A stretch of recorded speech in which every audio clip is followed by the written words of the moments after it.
The video footage shook as the woman filming from her Honda room. Accord This adjusted her cannot grip on her continue as it iPhone. has. Thank you August so much heat for your rippled help. How off the much do we owe you? I-80 No problem, ma'am. asphalt This in should cover the waves initial that look over. We'll distorted need to assess further everything once the engine beyond cools down. 50 feet Yeah. shimmering air that turned the backed-up traffic into a mirage of brake lights and frustration. 3 miles of standstill cars baking under a California sun that had pushed past 100 degrees by noon. The woman kept her camera steady on the scene unfolding 20 yards ahead. An elderly couple stood beside their smoking Honda Civic, the man's weathered face creased with worry as he lifted the hood to reveal steam billowing from the engine compartment. His wife held a flip phone, ancient, probably no data plan, trying to shield it from the sun with one trembling hand. That's when the work truck pulled onto the shoulder. Navy blue Ford F-150 with Morrison's Auto Repair painted in white letters on the door, rust spots blooming around the wheel wells like the truck had earned every mile. The driver stepped out tall, maybe 6'2". Dark hair falling across his forehead, wearing jeans and a gray t-shirt already stained with oil from whatever job he'd finished before this. He grabbed a red toolbox from the truck bed and walked straight toward the smoking Civic without hesitation. No phone call to check if he had time. No calculation about whether stopping would cost him something. Just direct movement toward people who needed help. The woman filming zoomed in as he reached the couple. The elderly man's mouth moved, probably explaining what had happened, maybe apologizing for the trouble. The mechanic shook his head, already kneeling beside the front bumper, setting his toolbox on hot asphalt that had to be burning through his jeans. 2 hours. The timestamp on the video proved it. 2 hours in heat that made the air feel solid sweat soaking through the mechanic's shirt until it clung to his back and shoulders. He worked methodically, checking hoses, testing connections, disappearing under the hood until only his legs were visible. Twice he walked back to his truck for additional tools. Once he poured water from his own cooler into the Civic's radiator, sacrificing his drinking supply. Cars crawled past in the one open lane. Drivers stared. Some honked their approval. Most just kept going, grateful the delay wasn't their problem. Finally, the mechanic straightened, wiping his hands on a rag that was beyond saving. He spoke to the elderly couple, words the video couldn't capture, but his body language made clear. The car was fixed. Temporary repair, but enough to get them somewhere safe. The elderly man reached into his back pocket and pulled out a wallet. His hands shook as he extracted bills, maybe $200, judging by the thickness. Everything he had, probably. He held it toward the mechanic with the desperate gratitude of someone who knew exactly how close they'd come to being stranded without options. The mechanic looked at the money for 3 seconds. Then he pushed the man's hand back, gently shaking his head. His mouth formed words the camera barely caught, but the woman filming whispered them through her tears. "Just glad you're safe. Get that looked at properly in Fairfield." The elderly couple tried again. The man's wife stepped forward, adding her voice to her husband's. The mechanic kept refusing, kept smiling, kept treating them like the money was an insult to something bigger than a transaction. Eventually, he climbed back into his F-150 and pulled away, leaving the couple standing beside their running Civic, looking like they'd witnessed something rare. The video ended there, but the woman who'd filmed it posted it that night with a caption that went viral by morning. "There are still good people in this world." 3.2 million views in 72 hours. Comments flooded in about faith in humanity restored, and real heroes don't wear capes, and this is what America should be. News stations reached out. Morning shows wanted interviews. The mechanic's phone number visible on his truck door in the video started receiving calls from people who wanted to pay him. Thank him. Hire him for their own repairs. Jake Morrison ignored every single one. He was already under another car by the time the video hit 1 million views, doing what he'd always done, fixing what was broken. Charging what was fair, going home at the end of the day with grease under his fingernails and the quiet satisfaction of work done right. 3 months later, on a Friday evening in November, he was finishing a transmission job on a 1998 Honda Civic when the bell above Morrison's Auto Repair chimed for the last time that day. The fluorescent lights overhead flickered like they'd been threatening to die for the past decade. One had been out completely for 6 weeks. Jake kept meaning to replace it, but somehow never found the time. The shop smelled like motor oil and old coffee, the pot on the corner desk down to its last inch of sludge that had been sitting there since 10 that morning. Concrete floor stained with decades of leaks that no amount of scrubbing would ever fully erase.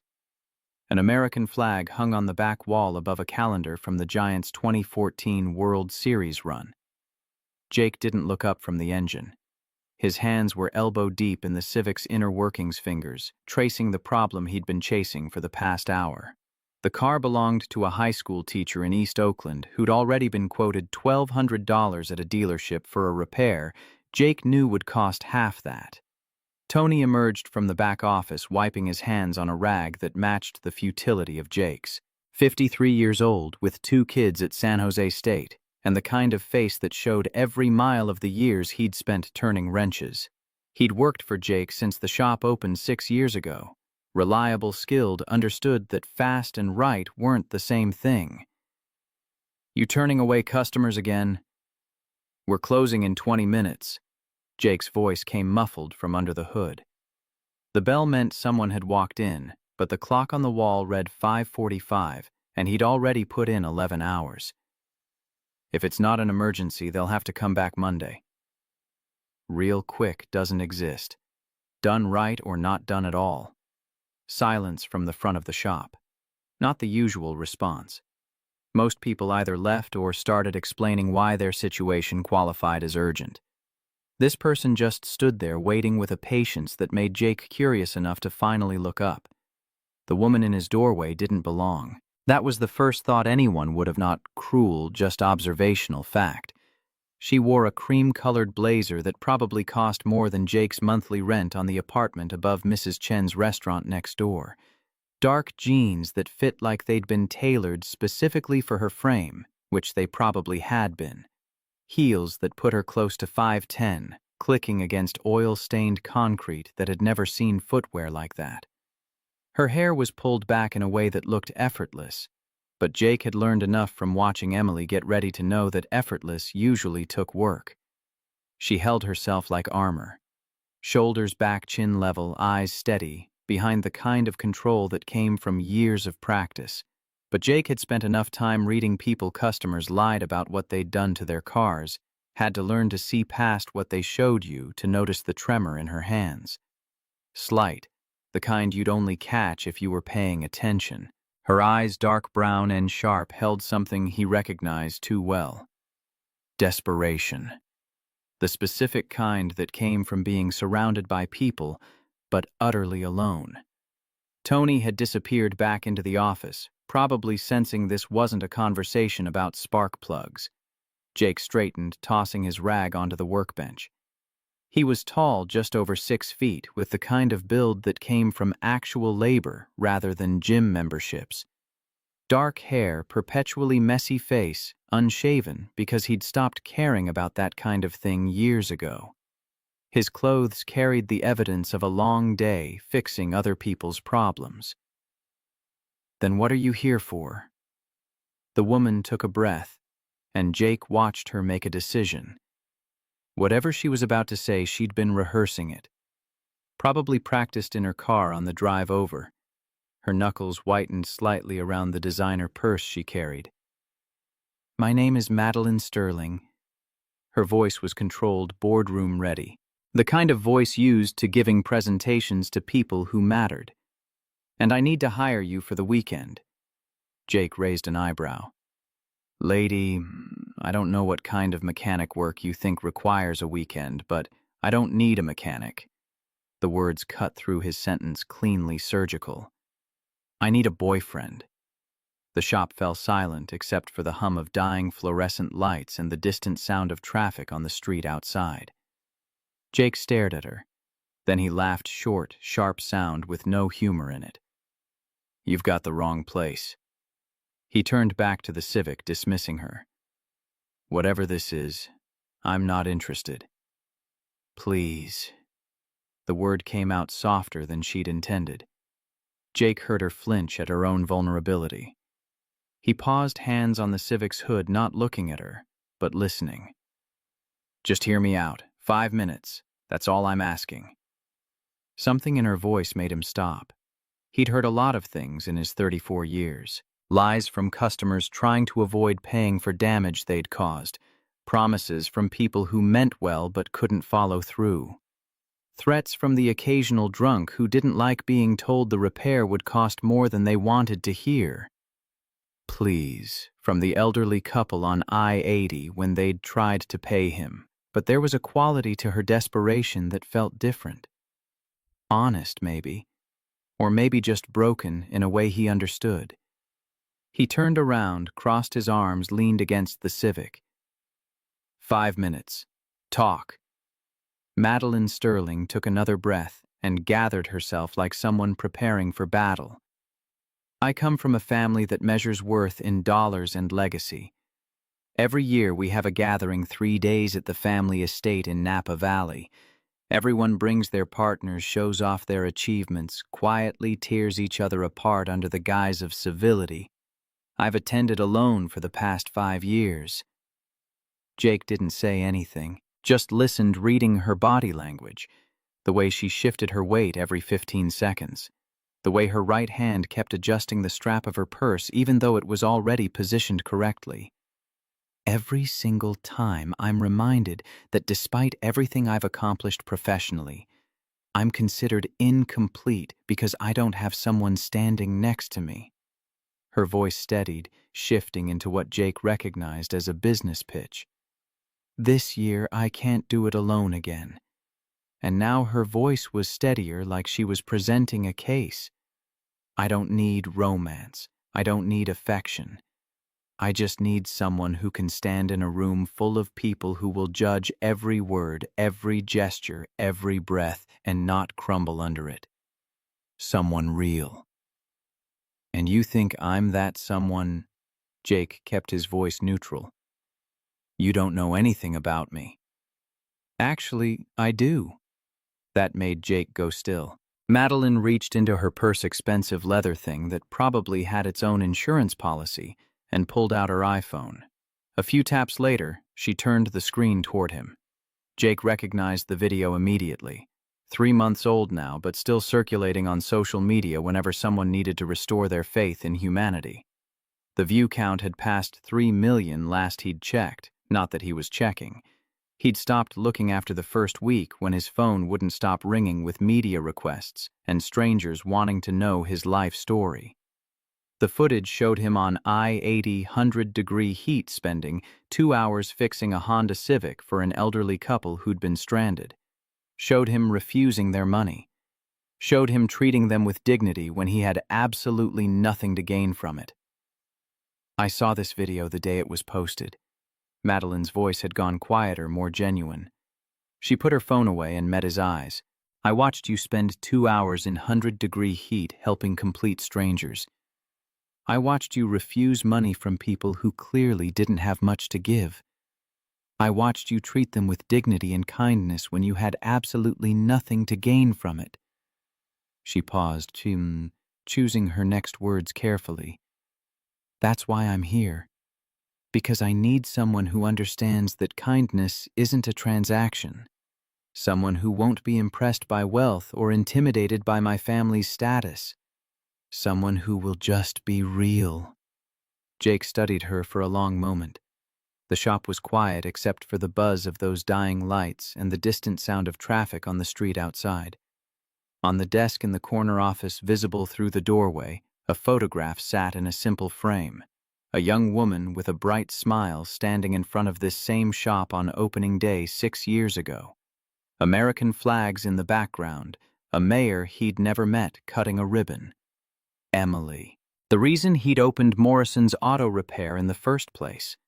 The reason it had felt like betrayal to care about anything else after she was gone. What's the catch? He asked finally. No catch. I'll pay you. No. The word came out harder than he'd intended. If I do this, and that's a big if, it's not for money. Madeline blinked, genuinely surprised. I don't understand. I don't need your money. Jake's voice was flat, factual. I've got enough to pay my bills and keep this place running. That's sufficient. If I agree to this, it's because I choose to, not because you paid me to. For the first time since she'd walked into his shop, Madeline Sterling looked caught off guard, not calculating his angle or reading his intentions, just surprised, genuinely surprised.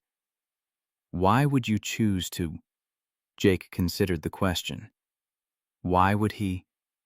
His life was simple, predictable. Work from 7 to 6 5 days a week. Sometimes Saturdays when the backlog got heavy. Go upstairs to the apartment that overlooked the street. Heat up whatever Mrs. Chen had left in a container outside his door. Fall asleep, watching whatever game was on. Wake up and do it again. Keep his head down, his hands busy, his heart carefully locked away where it couldn't be damaged again. Getting involved in some wealthy woman's family drama was the exact opposite of simple. But there was something in her eyes, that specific kind of loneliness that came from being surrounded by people who looked at you but never actually saw you. He'd felt that way at Emily's funeral, standing in the rain, while people offered condolences that all sounded the same. While her family from back east had sized him up and found him wanting the mechanic who'd convinced their daughter to stay in Oakland instead of returning to Connecticut where she belonged. He'd felt that way for 6 years, until it became normal, until a loan stopped feeling like a problem and started feeling like safety. Because, he said slowly, picking up the photograph from his desk and looking at Emily's face, I think you're telling the truth. And I think you actually need help. Real help. There's a difference. He set the photo down gently, turning back to face Madeline. My uncle, the man who raised me after my parents died in a car accident on Highway 50 when I was 10, he taught me that integrity is doing the right thing when nobody's watching. He fixed cars in Sacramento for 40 years. Never once overcharged someone just because he could. Never turned away someone who genuinely needed help, even if they couldn't pay. Jake could still see his uncle's shop smaller than this one, could still smell the specific combination of oil and coffee and the cigars his uncle smoked on lunch breaks, could still hear his voice. Some debts can't be paid with money, Jake, only with time and attention and giving a damn. I lost someone who mattered. Jake's voice had gone quieter. I spent 6 years keeping everyone at arm's length. You walking in here, I recognize what I see in your eyes. You're surrounded by people who look at you but never actually see you. Madeline's armor cracked, just slightly but enough. Yes. The word came out barely above a whisper. Jake watched a tear track down her cheek before she caught it, wiping it away with the back of her hand like she was angry at herself for the display of weakness. So, you'll do it. One condition. Jake's voice was firm again. If at any point during this weekend I think you're playing me, using me for some game I don't understand, or putting on a show for people who don't matter, I walk. No explanation, no second chances. I just leave. That's fair? And no money. Jake repeated it like she might not have heard him the first time. Not a dollar. This isn't business. Then what is it? Jake picked up his rag again, more out of habit than need.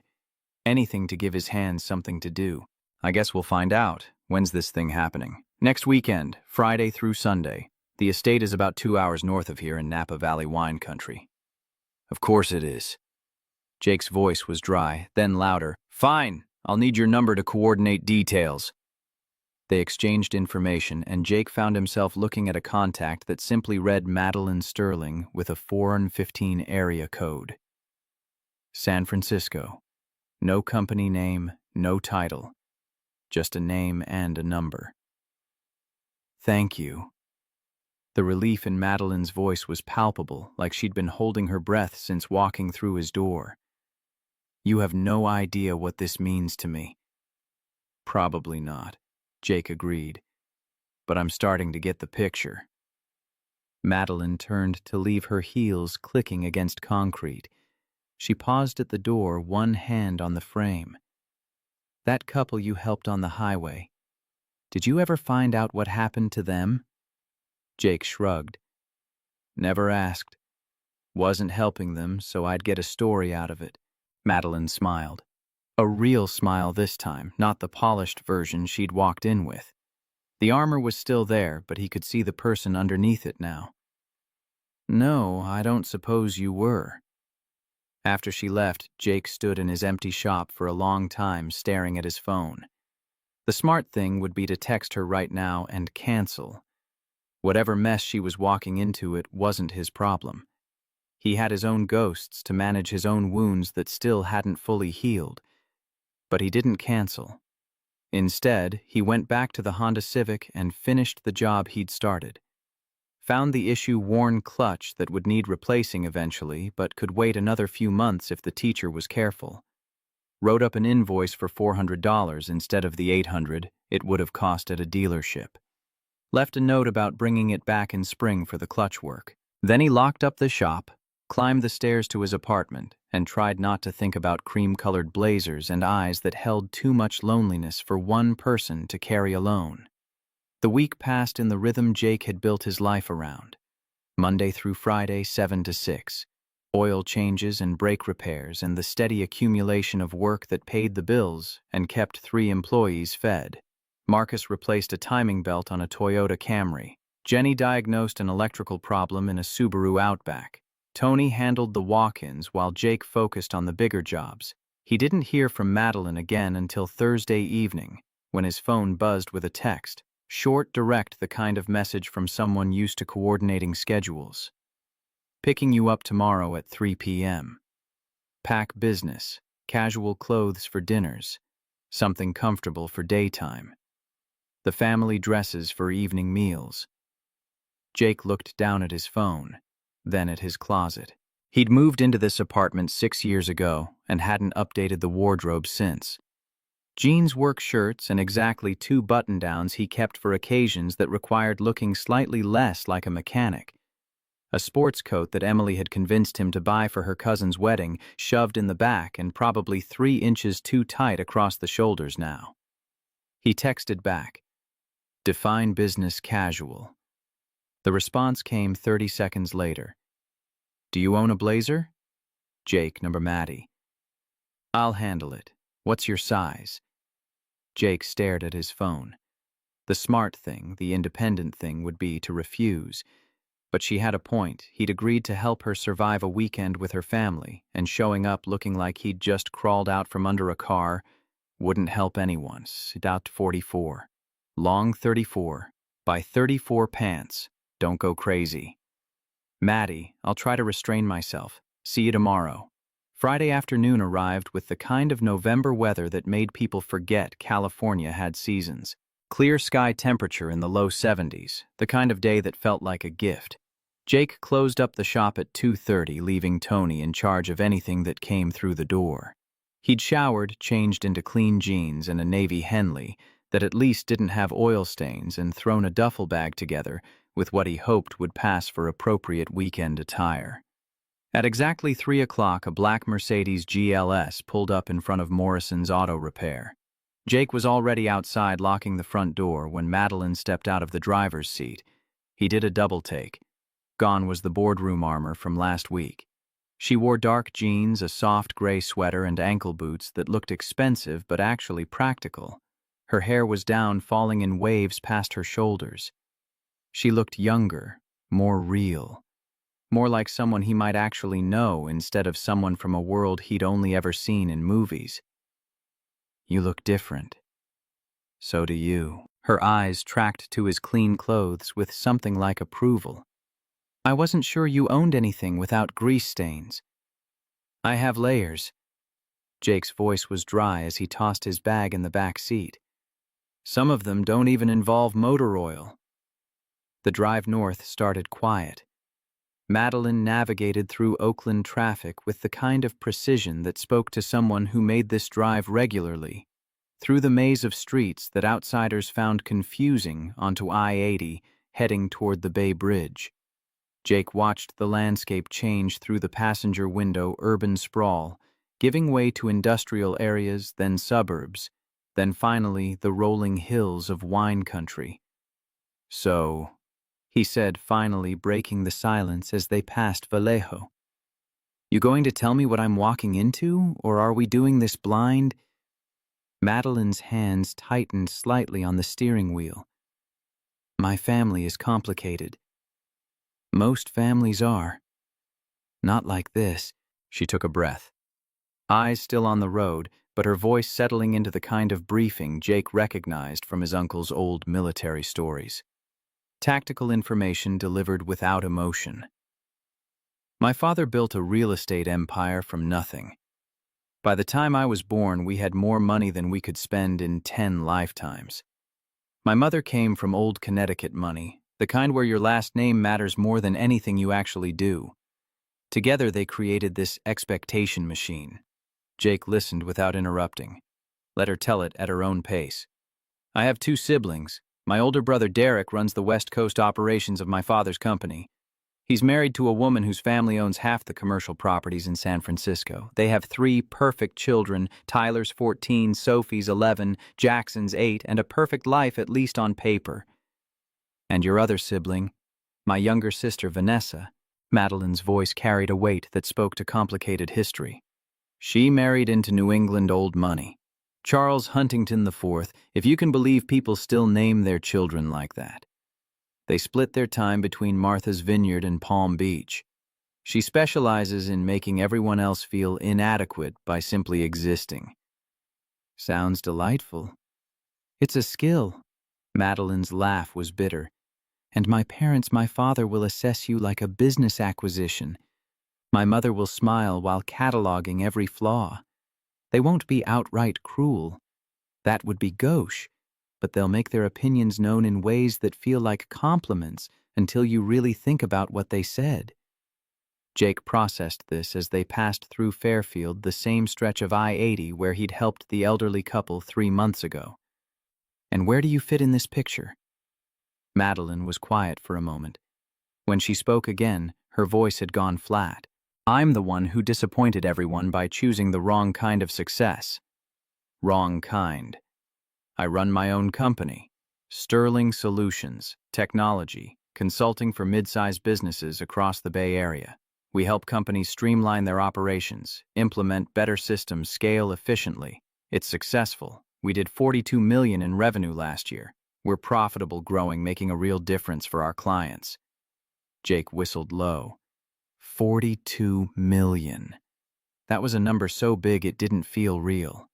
That was, "But I'm not building a dynasty." Madeline's knuckles had gone white on the steering wheel. "I'm not married into power. I'm not producing the next generation of Sterling family legacy. I'm just Maddie who works too hard at something they don't understand and comes to family gatherings alone, which is apparently the worst crime of all." They drove in silence for a while. The landscape outside had transformed completely. Now manicured vineyards, stretching in neat rows, expensive fences, marking property lines, estates visible in the distance that looked more like hotels than homes. This was Napa Valley, where people came to taste wine that cost more per bottle than Jake made in a week. "You said you've done this alone for 5 years, Jake said finally. "What changed?" Madeline's jaw tightened. "Last year, my mother pulled me aside after dinner. She told me she was worried about me, that a woman in her 30s without a partner was either hiding something or broken. She suggested I see a therapist, to work through whatever trauma was preventing me from forming normal attachments." Jesus. I told her I didn't need therapy to explain why I hadn't found someone worth my time. She said that was exactly the kind of defensive response that proved her point. Madeline's laugh was sharp enough to cut. "So this year I decided I was done being their cautionary tale. I'm bringing someone real who won't be impressed by the money or the name or the whole performance. Someone who will just exist as himself and remind me that there are people in the world who measure worth differently." Jake was quiet for a long moment. Then, "You know this is just going to create more questions, right?" They're going to want to know where you met me, what I do, why you chose me. You're trading one kind of scrutiny for another. I know. Madeline glanced at him briefly before returning her eyes to the road. But at least this scrutiny is on my terms. I chose you. Not because you fit some checklist, or because our families would merge well, or because you'd look good in Christmas card photos. I chose you because you helped strangers on a highway in 100-degree heat and wouldn't take their money. That means something to me, even if it won't mean anything to them. Jake found himself respecting her more than he'd expected to. This wasn't about revenge or proving a point. It was about survival. About making it through one more weekend in a world that had never quite made space for who she actually was. All right, he said. Then let's get our story straight. Where did we meet? Madeline smiled, and for the first time since they'd started driving, she looked almost relaxed. Actually, we can tell them the truth. That video of you went viral enough that saying I saw it and tracked you down to your Oakland shop isn't unbelievable. We can say I brought my car in for service. We got to talking, and it developed from there. How long have we supposedly been together? 3 months. Long enough to be serious, not so long that they'll question why they haven't heard about you before. What else do I need to know? For the next hour, as vineyards rolled past the windows and the sun began its descent toward the horizon, Madeline briefed him on her family's social dynamics. She told him about her father's obsession with legacy and expansion, how Bill Sterling had grown up in Detroit watching his own father work himself to death in a GM factory, how he'd sworn to never be powerless, how he'd built an empire that now employed hundreds of people across California. She told him about her mother Patricia's suffocating concern, disguised as care, the way Connecticut old money viewed anyone without the right pedigree as fundamentally lesser. She told him about Derek's competitive streak and how he measured everything against his father's approval. About Vanessa's casual cruelty dressed up as sophistication, the way she wielded her aristocratic marriage like a weapon. She told him about family dinners where every conversation was a negotiation, about the way they kept score of achievements and failures with the precision of accountants, about the unspoken rule that vulnerability was weakness and weakness was unforgivable. And as Jake listened, he began to understand why this woman had walked into his shop looking for help. She wasn't running from her family's wealth or status. She was running from their emptiness. One more thing. Madeline's voice pulled him from his thoughts as they turned off the highway onto a smaller road lined with oak trees. My family doesn't know what I do for a living. Not really. They know I run a company, but they think it's small. Cute. A hobby that keeps me busy. But you did $42 million in revenue last year. We employ 67 people. We've transformed operations for over 200 Bay Area companies. But I don't talk about it at family gatherings because the moment I do, my father will want to acquire it. Derek will want to compete with it, and my mother will find some way to turn my success into evidence of my inability to balance work and personal life. Jake let out a low whistle. You're not just successful. You're legitimately successful. Does that change things? Should it? Madeline looked at him. Really looked at him, taking her eyes off the road, longer than was probably safe. For most people, yes. Good thing I'm not most people. They drove in comfortable silence after that until the road began to climb into hills that were manicured rather than wild. The vineyards here were pristine, the fences decorative iron instead of practical wire, the estates visible in the distance looking like they'd been designed by architects who'd never worried about budgets. Finally, Madeline turned through a gate that opened automatically at their approach, some kind of sensor system that Jake didn't bother trying to understand. The driveway was lined with California oaks leading to a house that made Jake bite back a curse. Not a house, an estate, sprawling stone and glass that looked like it belonged in a magazine spread about how the other half lived. The main structure was 3 stories of elegant architecture with wings extending on either side. Terrace gardens were visible in the fading light, perfectly maintained by people who were probably paid more than Jake made in a year. The whole thing overlooked vineyards that stretched to the horizon, Cabernet Sauvignon vines heavy with grapes ready for harvest. "Home, sweet home." Madeline's voice was thick with irony as she pulled up to the circular driveway. Other vehicles were already parked. A Bentley Continental GT that probably cost more than Jake would make in his entire life. A Range Rover that gleamed like it had never seen actual off-road use. A Tesla Model X with custom rims. Through the massive windows, Jake could see people moving around inside elegant figures in expensive clothes, preparing for whatever performance the weekend required. Madeline put the car in park, but didn't move to get out. Her hands were still on the steering wheel, knuckles white breathing, carefully controlled. Last chance to run. Her voice was quiet. Jake looked at the house, then at her. "You running?" "I don't have that option." "Then neither do I." He reached for his door handle, then paused. "Hey, Madeline?"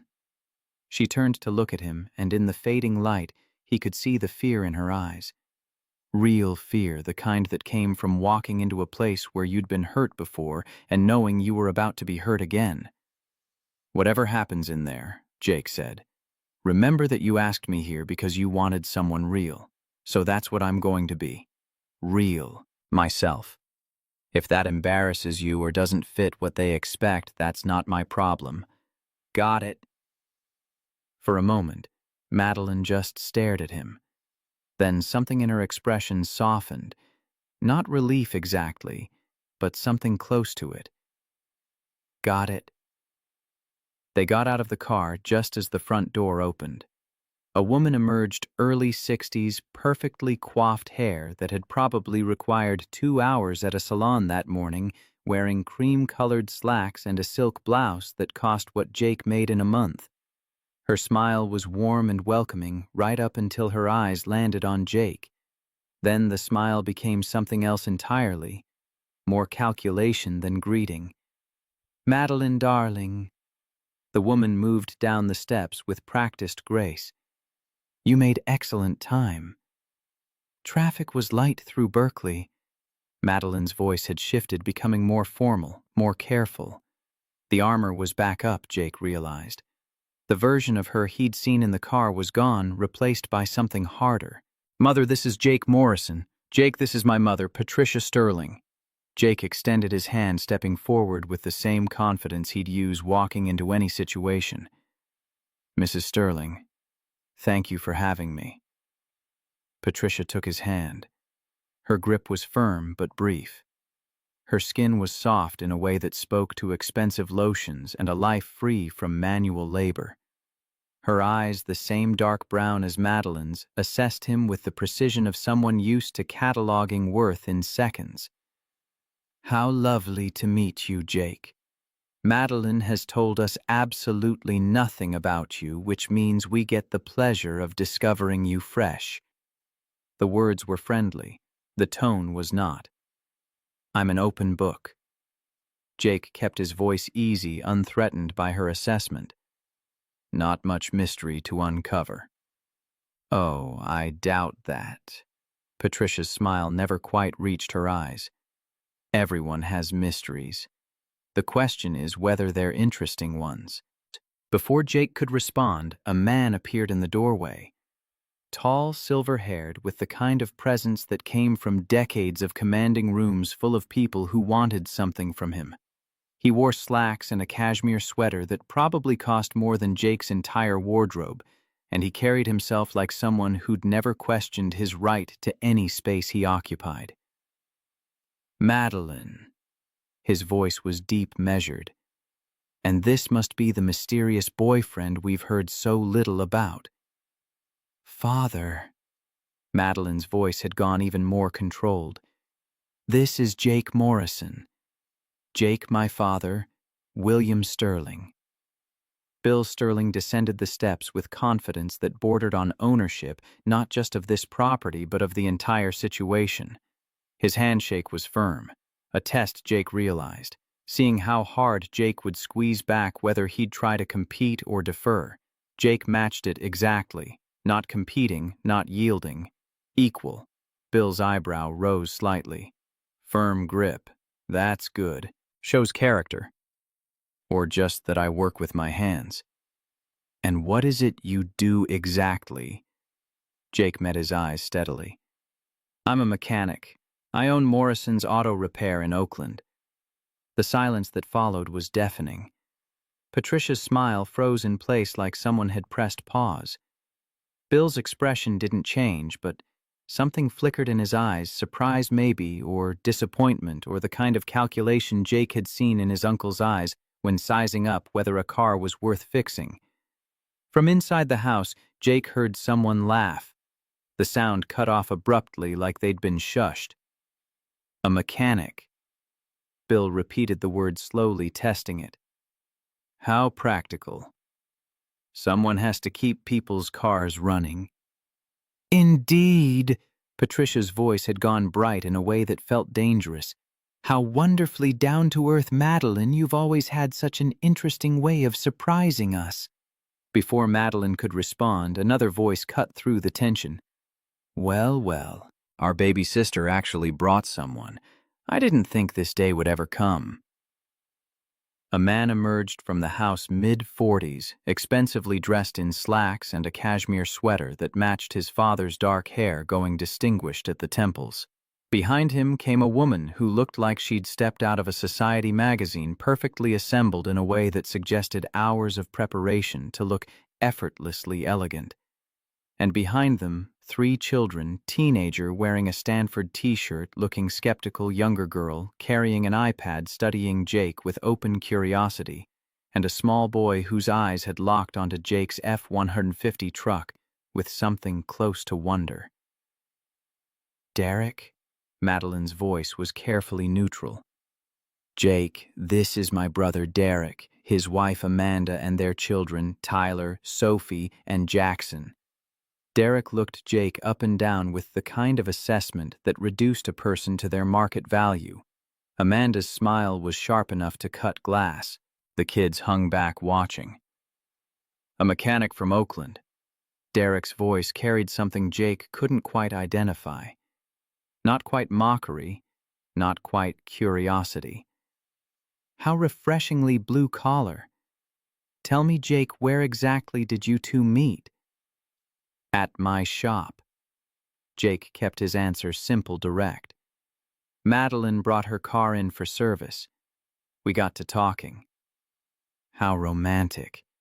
Amanda's voice dripped with something that definitely wasn't sincerity. Car trouble leading to love, like something out of a Hallmark movie. Life's stranger than fiction sometimes. Indeed it is. This voice came from inside female, carrying a faint accent that spoke to East Coast boarding schools and summers in places Jake had never been. A woman descended the grand staircase, visible through the open door. Younger than Derek, older than Madeline, with the kind of beauty that came from expensive maintenance and genetic luck.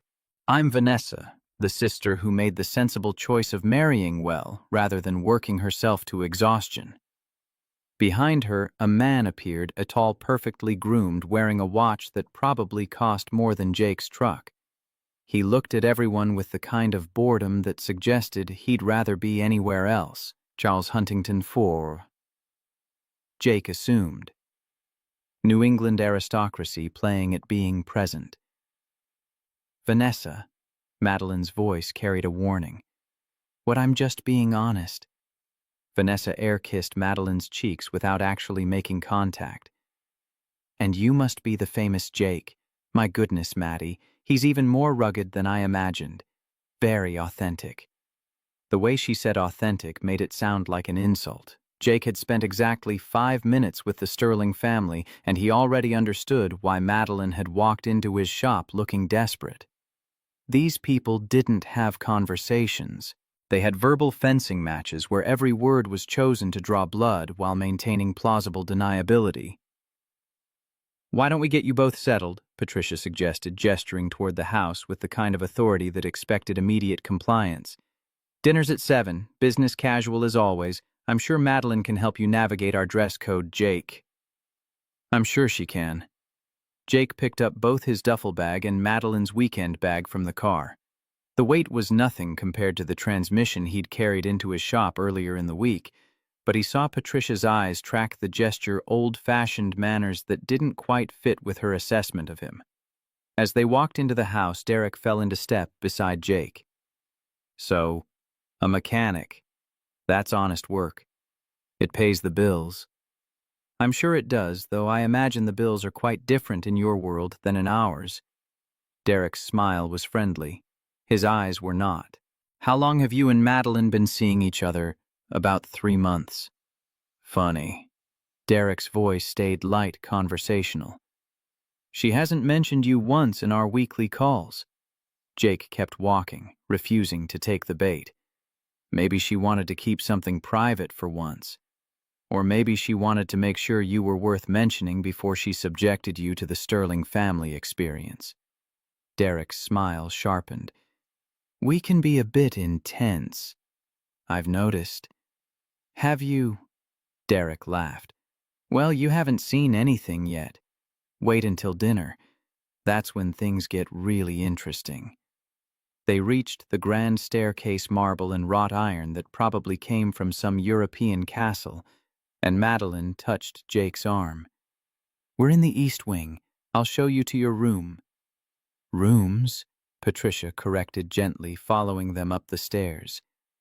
We've put Jake in the blue room right next to yours, dear. I know you're modern young people, but this is still my home, and we do maintain certain standards. Madeline's cheeks flushed, but she nodded. Of course, Mother. The blue room is lovely. As they climbed the stairs, Jake could feel multiple sets of eyes on his back, assessing, judging, cataloging every detail for later discussion. He'd walked into situations before that felt hostile, angry customers, the occasional drunk looking for a fight, but this was different. This was refined hostility, polished, dangerous in ways that had nothing to do with physical threat and everything to do with the kind of social warfare he'd never learned to fight. Madeline led him down a hallway lined with expensive art and family photos that looked more staged than lived. She stopped at a door, pushing it open to reveal a bedroom that was bigger than Jake's entire apartment. Floor-to-ceiling windows overlooked the vineyard. A king-sized bed dominated one wall. The attached bathroom was visible through an open door, all marble and fixtures that probably came with price tags Jake didn't want to imagine. This is the blue room. Madeline's voice was flat, exhausted. Jake set his bag down on a chair that looked like it belonged in a museum. Then he turned to face her, really looking at her for the first time since they'd arrived. The armor was cracking. He could see it in the way her shoulders had started to curve inward, the way her hands trembled slightly before she shoved them in her pockets. Your family's intense is like saying the ocean's damp. Madeline closed the door behind them and leaned against it, and suddenly all the exhaustion was visible. The performance dropped completely. I'm sorry. I knew they'd be difficult, but don't apologize. Jake cut her off. You warned me. I went in with eyes open. He studied her face, seeing past the makeup and the careful presentation to the person underneath. You okay? I've had warmer welcomes at dental appointments. Jake surprised himself by laughing. Yeah, I got that impression. Your brother's a piece of work. Derek sees everyone as either competition or a resource. You're currently being evaluated for which category you fall into. And your sister, Vanessa, measures her worth by how thoroughly she can make others feel inadequate. It's her only real skill. Madeline pushed away from the door, moving to the window. California sunset was painting the vineyard in shades of gold and amber. I should let you get settled. Dinner's in an hour. She started toward the door, but Jake's voice stopped her. Hey, she turned back. We survived the first 5 minutes. That's something. Madeline's smile was small but genuine. Yeah, I guess it is. After she left, Jake stood alone in the blue room, looking out at vineyards that probably produced wine he'd never taste and couldn't afford if he wanted to. He thought about his apartment above Mrs. Chen's restaurant, about the simple life he'd built brick by careful brick after losing everything that mattered, about Emily's photograph on his desk and the way guilt felt like betrayal every time he thought about caring for someone new. This weekend was going to test every wall he'd built around his heart. But as he opened his duffel bag and found the clothes Madeline had sent, perfectly fitted blazer in charcoal gray matching slacks, crisp white shirt that had clearly been tailored to his measurements, Jake found himself thinking about Madeline's eyes when she'd said she was always alone with her family. He thought about the way she'd held herself together in front of their judgment, the armor she wore that was so much heavier than any blazer. And he thought about the fact that he'd agreed to this plan not for money, not for excitement, but because he'd recognized something in her that he knew too well.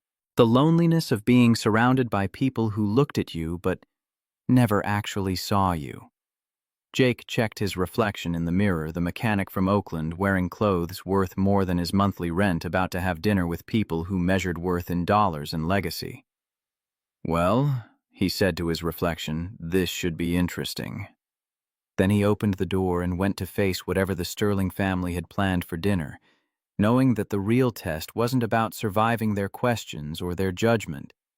It was about helping one woman feel less alone for one weekend. And that, Jake thought as he walked down the hallway toward the sound of cultured voices and clinking crystal, was something he could do, even if it cost him more than he was ready to admit. The basketball bounced across asphalt with the irregular rhythm of a cheap ball losing air. Jake found the source of the sound by following laughter, young voices, competitive but not mean. Around the side of the estate, past ornamental gardens that probably required a full-time staff, a regulation court had been built into the hillside. Professionally surfaced LED lighting already coming on as dusk settled over Napa Valley. 3 kids. The teenager in the Stanford shirt Tyler was dribbling with decent form, showing off for his younger siblings.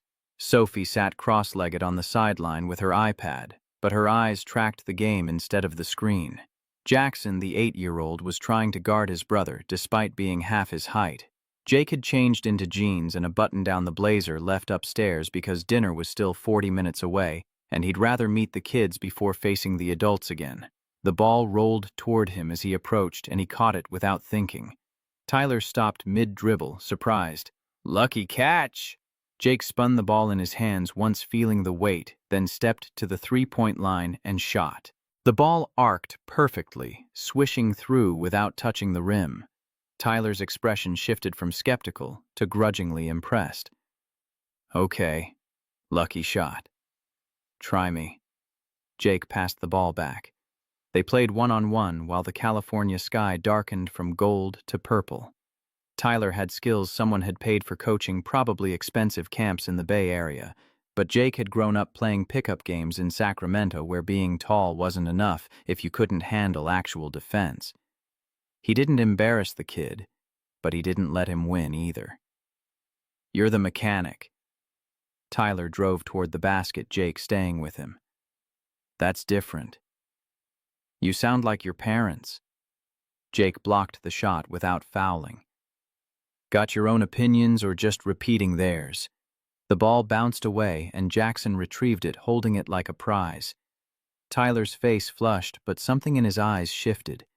Nobody had called him on that kind of thing before, Jake realized. Nobody had treated him like someone capable of independent thought. Sophie approached with her iPad, but she wasn't looking at the screen. "Can you really fix anything?" "Most things." Jake caught the ball. Jackson tossed back. "Why?" She disappeared into the house and returned 2 minutes later carrying a remote control car. American brand Traxxas, expensive but currently dead in her hands. "It stopped working last month. Dad said he'd look at it, but he's always busy." Jake knelt on the asphalt, setting the car down. He pulled his Leatherman from his pocket, the same multi-tool his uncle had carried for 40 years, passed down when he died. Opened the battery compartment, found the connection corroded. 2 minutes with the knife blade scraping contacts clean and the car whirred to life in Sophie's hands. Her face transformed. Pure joy, the kind kids showed before they learned to hide their emotions. Jackson had dropped to his knees beside Jake, watching every movement with the intensity of someone discovering magic existed. Nobody else would take time to fix this. All the grown-ups just say later and forget. Jake handed the car back to Sophie. Things are worth fixing, especially when they matter to someone. Thanks, Jake. You're nice. For a mechanic, Tyler added, but the edge was gone from his voice. He shot the basketball, missed, grabbed the rebound. Wanna keep playing? They played until Patricia's voice cut through the evening air, calling everyone to get ready for dinner. The kids scattered toward the house, Sophie clutching her resurrected car. But Tyler paused at the door. Jake, that was actually cool, the car thing. Your sister was happy. That's what matters. Tyler nodded like Jake had said something profound instead of obvious. Then he was gone and Jake was left alone on the basketball court as the last light faded from the sky. The dining room could have comfortably seated 30. Tonight it held 12 around a table that gleamed with crystal and silver, lit by chandeliers that cast everything in warm light that felt anything but warm. Jake sat to Madeline's left, directly across from Vanessa and Charles. Derek and Amanda flanked Bill at the head of the table. Patricia presided from the opposite end like a queen surveying her court. And the kids were there, not banished to eat elsewhere like Jake had expected. Jackson had claimed the seat next to Jake deliberately. Sophie sat across from him, and Tyler was at the far end but close enough to watch everything. Staff appeared from hidden doors to serve the first-course soup that probably had a French name Jake wouldn't pronounce correctly. He picked up the correct spoon without hesitation, the diagram Madeline had texted him during the week proving useful. Bill opened the assault while cutting his bread with a silver knife. So, Jake, Madeline tells us you own your own business. That's admirable. The American dream, building something from nothing. I don't know about the American dream. Jake kept his voice even conversational. But it's mine and it pays the bills. How modest. Vanessa's voice carried across the table like a blade wrapped in silk. Tell me, how does a mechanic from Oakland date someone like our Madeline? It seems quite the social leap. Jackson stopped eating his spoon, frozen halfway to his mouth. Sophie's eyes went wide. Tyler leaned forward slightly, and Jake realized the kids were suddenly paying attention in a way they probably didn't during normal family dinners. I don't really think in those terms. Jake met Vanessa's eyes calmly. People are people, regardless of bank accounts. How very egalitarian. Charles spoke for the first time all evening, his voice carrying the bored drawl of someone who'd never had to work for anything. One wonders if that philosophy holds up when the bills come due. It holds up fine when you live within your means. Amanda set down her fork with deliberate precision. What kinds of things do you and Madeline have in common? I'm trying to imagine what a mechanic and a tech CEO would bond over. Jake took a sip of wine, Napa Valley Cabernet, that probably cost more per bottle than he made in a day, and considered his answer. We both know what it's like to build something from scratch. We both understand that reputation matters more than advertising. And we both appreciate honesty over performance. The last word hung in the air like a challenge. Patricia's smile didn't waver, but something sharp appeared behind her eyes. Honesty is certainly important, though I've always believed that courtesy and honesty can coexist beautifully when one has sufficient practice. I'm sure they can. Jake's voice stayed level. I just prefer to spend my time fixing engines instead of perfecting diplomatic language. Derek laughed, sharp, sudden sound. I like him, Madeline. He's refreshingly direct, not at all what I expected. And what did you expect? Madeline's voice had gone quiet in a way that made Jake think of compressed springs. Someone more polished. Someone who understood the way our world works. Derek swirled his wine, watching the liquid catch the chandelier light. But maybe that's exactly why you chose him, because he doesn't understand it, and therefore can't be corrupted by it. Or maybe I chose him because he treats me like a human being instead of a business opportunity. Sophie looked at her mother, then at Madeline, something clicking in her 11-year-old brain. Mom, why are you being mean to Jake? He's nice. He fixed my car. Amanda's expression went tight.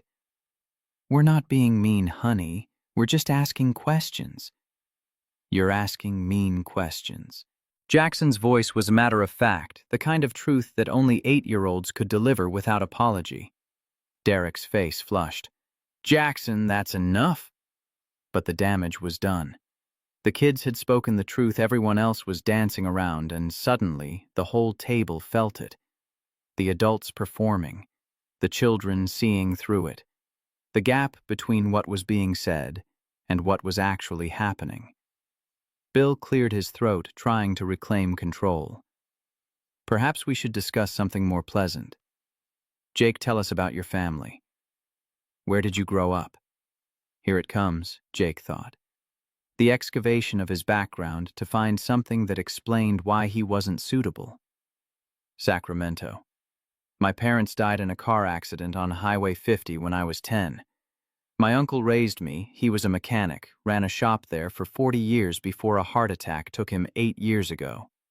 Jake delivered the information without emotion, facts stated cleanly. No siblings. Vanessa leaned back in her chair, wine glass held like a prop in a play she'd rehearsed. So you're quite alone. No family at all. I've learned to build family from people who choose to be in my life rather than people who share my DNA. How very modern. Charles murmured the word modern, carrying the same weight as unfortunate. Derek leaned forward, laser-focused now. 3 months, you said, and Madeline hasn't mentioned you once in our weekly calls. That's interesting. Tyler's eyes tracked between his father and his aunt. Sophie had gone very still. Jackson kept eating, but Jake could tell he was listening to every word. Maybe she wanted to keep something private for once, Jake said. Novel concept, I know. Or maybe she wanted to make sure you were worth mentioning before subjecting you to the Sterling family experience. Derek's smile was all teeth. We can be intense. I've noticed. The conversation turned Bill asking about Jake's growth strategy, Patricia inquiring about his business model, Amanda probing about how he planned to expand. Questions designed to expose the limitations of his ambitions to highlight the gap between his small Oakland shop and their empire built across California. Jake answered honestly. He had 3 employees. He had no expansion plans. He made enough to keep everyone paid and the lights on. Sufficient. Bill's fork paused halfway to his mouth. Not thriving, not growing, not building toward something larger. Sufficient is underrated. Jake set down his fork, meeting Bill's eyes directly. Not everyone needs to conquer the world, but everyone who's worth their salt wants to leave a mark. Bill's voice had gone hard. Legacy matters, Jake. What we build, what we pass on, that's what defines us. I think what defines us is how we treat people when we have nothing to gain from treating them well. Jake felt Madeline's hand find his knee under the table, warning or support, he couldn't tell which. Legacy is just another word for ego if it comes at the expense of human decency. The soup course was cleared in silence so thick it pressed against Jake's chest. The second course arrived, fish with sauce that probably had a name, and people ate mechanically aware of every eye on the table, every assessment being made. Then Amanda went for blood. Jake, let's be realistic for a moment.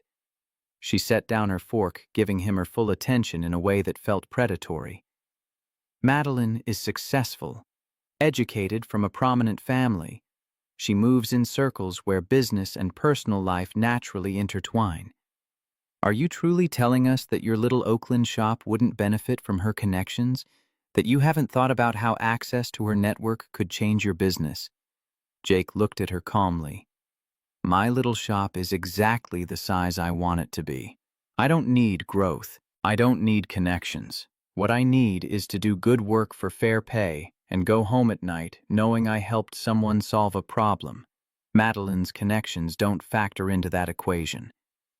Then you're either a liar or a fool, Vanessa said bluntly. Everyone wants something. Everyone has an angle. You're just better at hiding yours. Madeline's hand on his knee tightened until her nails dug in through his slacks. Jake could feel her entire body vibrating with tension, could sense she was about 3 seconds from shattering. Or... Madeline's voice cut through the dining room like broken glass. She stood suddenly, her chair scraping against expensive hardwood. He's telling the truth, and you can't comprehend that because you've never met anyone who values integrity over advancement. Victoria's eyes widened. Derek's fork froze mid-air. Even Charles looked mildly interested for the first time all evening. "Excuse me," Vanessa's voice had gone dangerously quiet. "You heard me." Madeline was pacing now, her polished veneer cracking to reveal fury that had been building for years. "Lucas came here because I asked him to, not because he thought he'd gain something from our family, not because he's looking for business opportunities, not because he's trying to climb some social ladder you all seem to think everyone's desperate to ascend. He came because I needed help, and he's the kind of person who helps people when they ask." "Madeline, darling," Patricia began. "No, Mother." Madeline spun to face her. "You wanted honesty. Let's have honesty. I've spent this entire meal watching you pick apart a good man because he doesn't fit your narrow definition of acceptable. Because he works with his hands. Because he's from Oakland instead of Connecticut. Because he measures success differently than you do." She turned to Bill. "When's the last time you asked about my company? Dad actually asked, not suggested I sell it or go public or let you acquire it. When's the last time you celebrated my success without immediately comparing it to Derek's?" Bill opened his mouth, but nothing came out. "I'll tell you when." Madeline's voice was shaking now, but she kept going. "Never. Not once in the 6 years since I founded Sterling Solutions. Because in this family, achievement only counts if it builds the dynasty. If it adds to the Sterling legacy. Everything else is just a hobby keeping me busy until I wise up and do what you actually want." Tyler sat frozen, staring at his aunt like he'd never seen her before. Sophie's eyes were huge. Jackson had stopped eating entirely. "That's not fair," Derek protested. "I've never asked for—" "You don't have to ask." Madeline's laugh was bitter. "You're the golden child. You took over the family business. You married Amanda from the right San Francisco family. You produced Tyler, Sophie, and Jackson to carry on the Sterling name. You did everything right according to the rule book I never agreed to follow." She turned back to the whole table, her voice dropping but somehow carrying more weight. "You want to know what Sterling Solutions did last year? $42 million in revenue. 67 employees across the Bay Area. Over 200 companies whose operations we've transformed. I built that. Me, without family money, without the Sterling real estate empire, without any of your help." Bill's face had gone pale. $42 million. Why didn't you? Because the moment I tell you the real numbers, you'll want to acquire it, or Derek will see it as competition, or Mom will find some way to turn my professional success into evidence I can't balance work and personal life. Madeline's eyes were wet now, but her voice stayed strong. "I can't win with you people. If I'm alone, I'm broken and need therapy. If I bring someone like Jake, he's not good enough because he doesn't fit your checklist. There's literally no version of my life that would make you happy because you don't actually care about my happiness. You care about whether I'm living up to the Sterling legacy." Tyler stood up suddenly. "Aunt Maddie's right."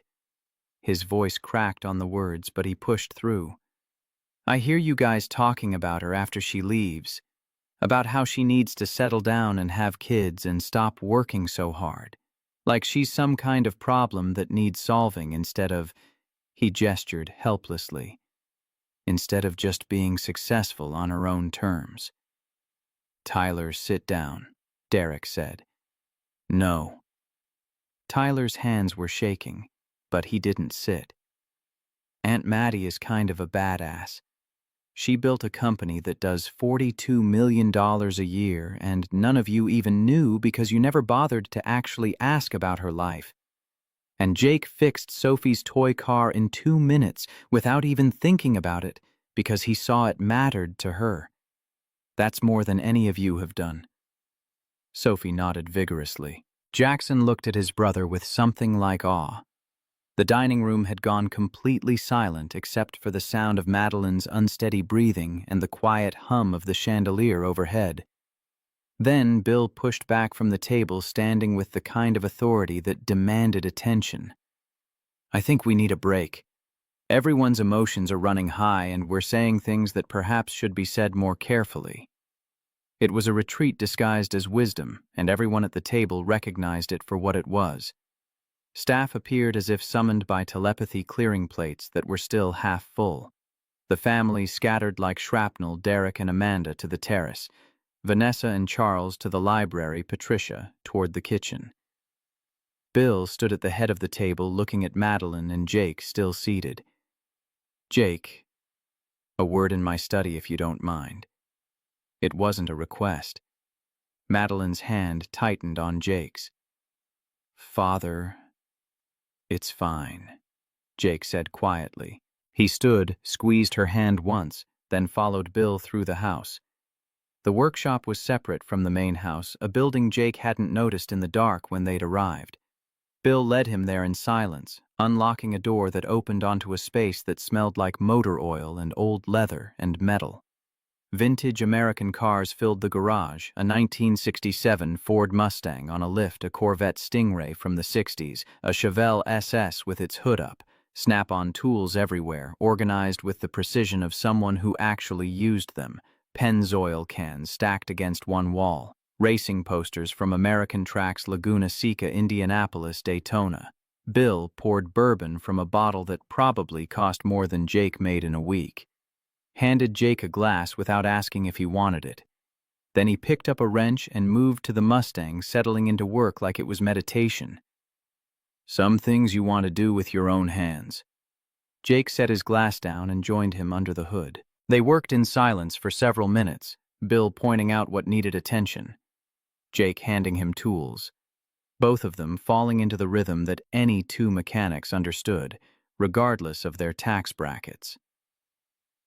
My father worked in a GM plant in Detroit. Bill's voice was quiet, focused on the carburetor he was adjusting.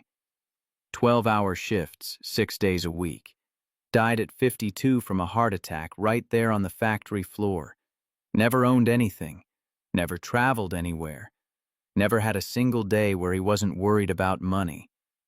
Jake tightened a connection Bill indicated, saying nothing. I was 14 when he died.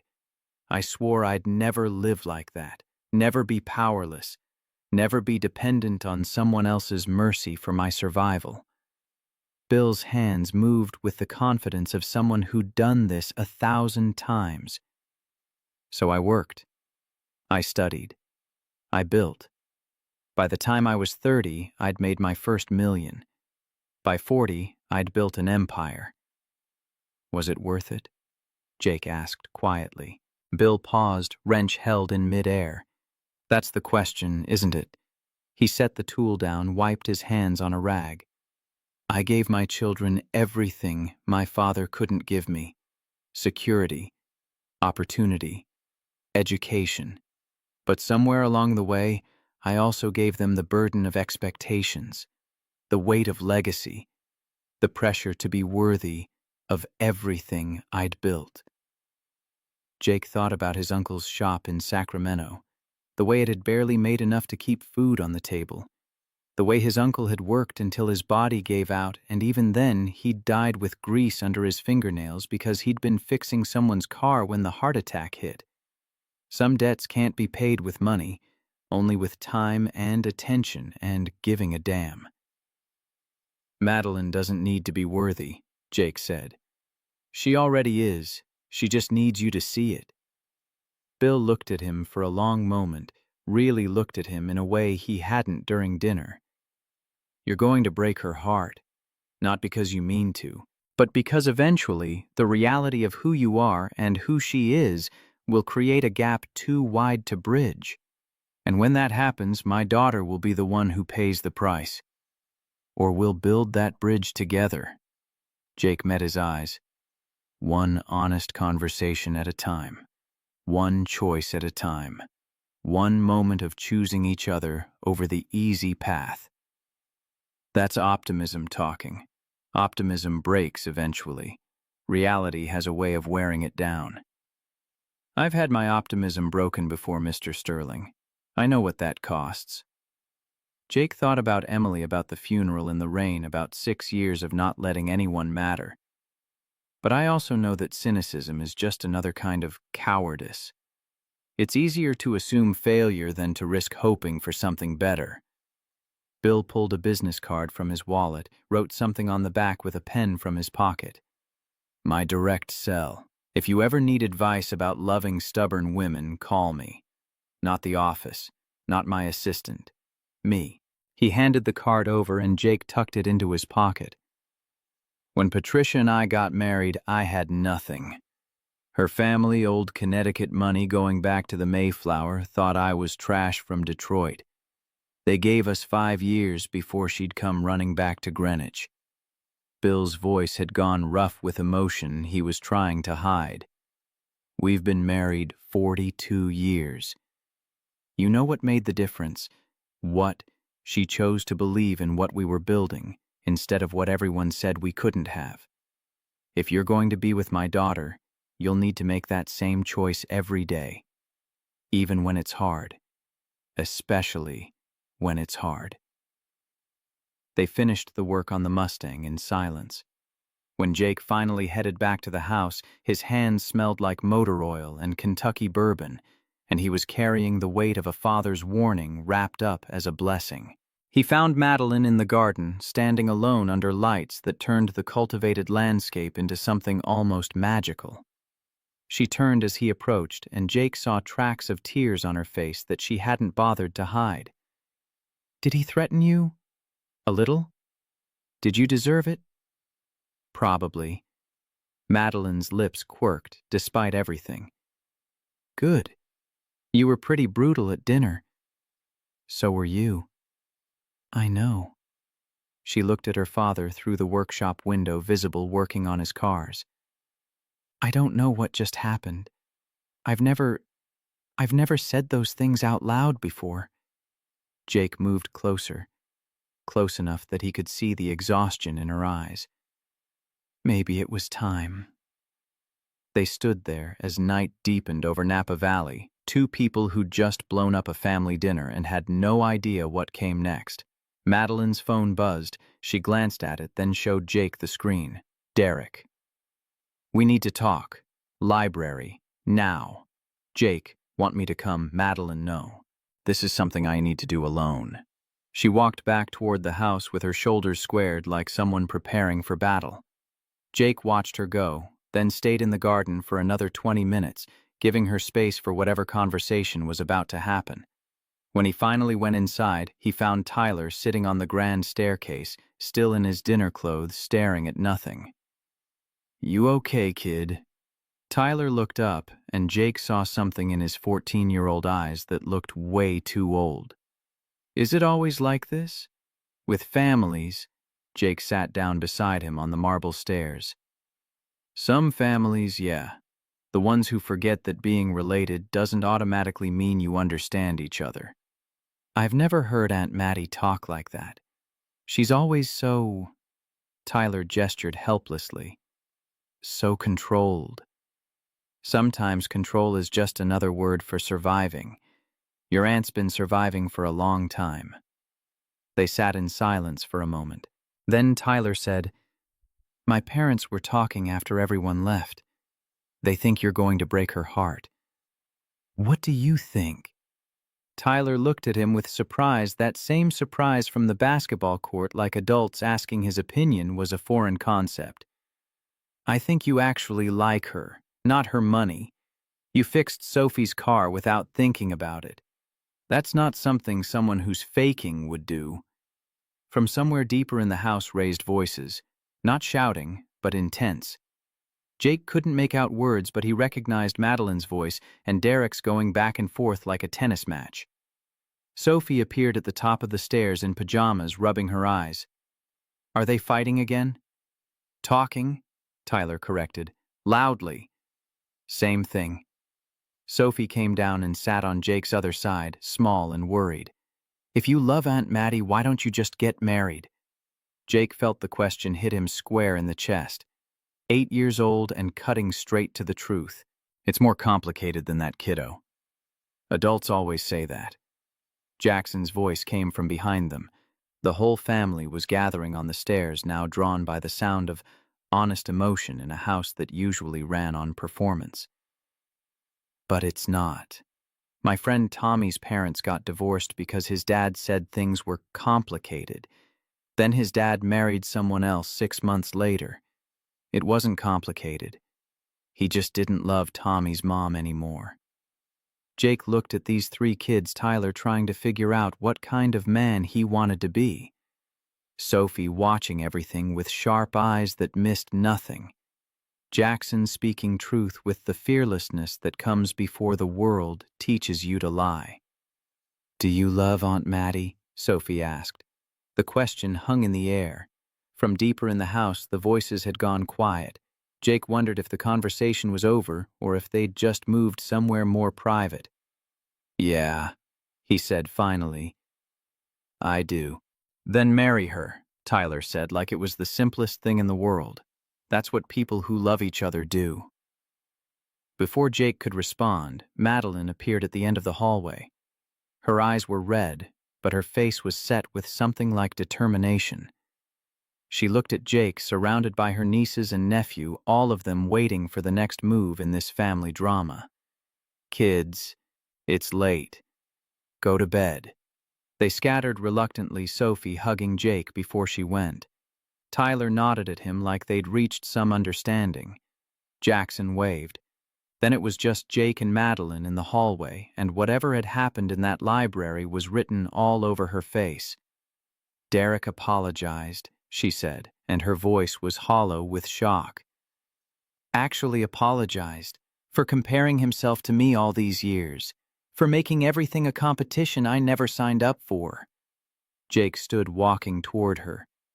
That's good, right? I don't know. Madeline's laugh was unsteady. I've spent so long being angry at them that I don't know what to do now that they're actually listening. She looked up at him, and Jake saw fear there. Real fear. Not of her family anymore, but of something else. Something that had to do with the way Jackson's question was still echoing in his head. Do you love Aunt Maddie? Yeah, I do. And suddenly, Jake realized the danger he was in. This weekend was supposed to be temporary, a favor for someone who needed help, a chance to do something good and then return to his safe, simple life. But somewhere between fixing Sophie's toy car and defending Madeline at dinner and working on vintage Fords with a father who was learning to express pride without conditions, somewhere in there Jake had stopped performing and started meaning it. He cared about her, more than he'd cared about anyone in 6 years. More than felt safe. Madeline saw something in his face because her expression shifted, softened. Jake, we should get some sleep, he said, cutting her off before she could finish whatever she'd been about to say. It's been a long day. They walked upstairs together in silence, and when they reached their doors, the blue room and her room right next to each other, Madeline touched his arm. Thank you. For tonight. For saying the things I couldn't say myself. You said plenty. Only after you went first. She smiled, tired but genuine. Only after you made it clear that someone in that room was actually on my side. Jake looked at her. Really looked at her, this woman who ran a $42 million company but couldn't get her family to see her value, who'd walked into his Oakland shop desperate and alone, who'd just fought for herself in front of people who should have been fighting for her all along. "Good night, Maddie." "Good night, Jake." He watched her disappear into her room before heading into the blue room. The space felt different now, less like a hotel, more like the eye of a storm that was still building, because tomorrow there would be consequences for tonight's explosion. Tomorrow Patricia would make her move. Bill would test whether his blessing was warranted, and Jake would have to figure out if he was ready for whatever came next. And somewhere in all of that he'd have to face the truth that Jackson's 8-year-old wisdom had exposed. He loved Madeline Sterling, and love, Jake knew from bitter experience, was the most dangerous risk of all. Morning came too early. Jake woke to sunlight streaming through windows he'd forgotten to cover, his body still on Oakland time up at 6, whether he wanted to be or not. The blue room felt less foreign now, but he still didn't belong here. That much was clear. He showered, dressed in jeans and the button-down from yesterday, and headed downstairs following the smell of coffee. The kitchen was enormous, all marble counters and professional-grade appliances that probably cost more than his entire shop, and surprisingly empty except for one person. Vanessa sat at the breakfast bar in silk pajamas and a robe that probably cost what Jake made in a month. She looked up as he entered, and her expression wasn't the polished cruelty from dinner. It was something rawer, tired maybe, or honest for the first time. "Coffee's fresh." She gestured to a machine that looked like it required an engineering degree. "Fair warning, it's stronger than you're probably used to." Jake poured himself a cup, added cream and sugar, took an experimental sip. It was excellent. Of course it was excellent. Everything in this house was excellent except the emotional temperature. "How'd you sleep?" Like someone who just survived a hostile interrogation. Vanessa laughed, real laugh, not the performative version from dinner. "Yeah, we weren't exactly subtle, were we?" Jake settled onto a stool across from her. "Is there a reason you're talking to me like a human being this morning, instead of dissecting my net worth?" "I've been thinking about what you said last night. About us loving the version of Maddie that fits our expectations more than the version that exists." She took a long sip of her coffee. "That bothered me." "Good. It should. Don't push it." But her tone lacked real heat. "I called my sister a lot of things over the years. Stubborn, difficult, too independent for her own good. But I never once considered that maybe those weren't flaws. That maybe she was just refusing to be someone she's not." Jake waited, sensing there was more coming. "I married Charles because he was exactly what my family wanted. Old money, New England connections, impeccable lineage from families that came over on the actual Mayflower. It was the smart choice, the strategic choice." Vanessa stared into her coffee like it held answers. "And I've spent 6 years in a marriage that looks perfect from the outside and feels empty on the inside." "I'm sorry. Don't be. I made my choice with full awareness of what I was trading. Security for passion. Approval for authenticity. I thought I was being mature, choosing practical over emotional." She looked up at him.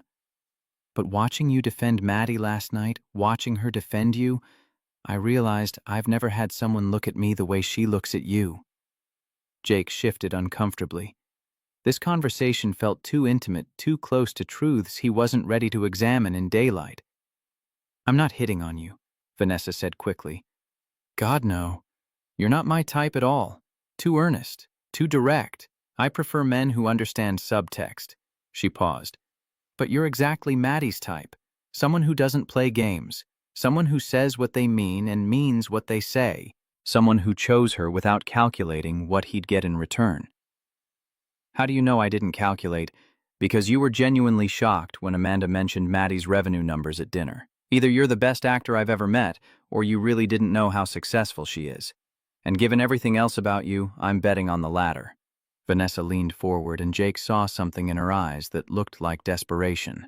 My marriage is over. I'm going to file for divorce when we get back to Martha's Vineyard. But before I do, I need to know something.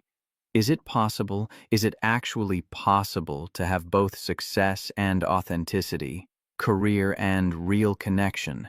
Jake thought about Emily, about the plans they'd made before the accident took her, about 6 years of telling himself that work was enough, that safety was better than risk. I don't know, he said honestly.